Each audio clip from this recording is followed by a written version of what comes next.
ಕಟ್ಟಂತ ಮತ್ತೊಬ್ಬ ಗೆಳೆಯ ಹೇಳ್ಯಾರ. ಗೆಳೆಯನ ಮಾತು ಕೇಳಿ ತಾಯಿಗೆ ಲಾಡಿಯನ್ನು ಕಟ್ಟ್ಯಾರ.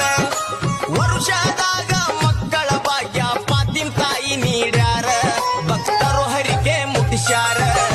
ಭಕ್ತರ ಭವನೆ ಬಿಡಿಸಾಕ ಬಂದಾರ ಮಾತೆ ಬೀಬಿ ಫಾತಿಮಾ. ಭಕ್ತರ ಭವನೆ ಬಿಡಿಸಾಕ ಬಂದಾರ ಮಾತೆ ಬೀಬಿ ಫಾತಿಮಾ. ನಾಡಿನ ತುಂಬಾ ಹೆಸರಾಗೈತಿ.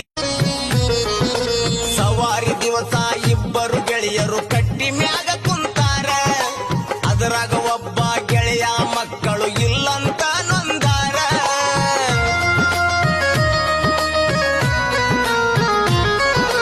ತಾಯಿ ಪಂಜಾಕ ಲಾಡಿ ಕಟ್ಟಂತ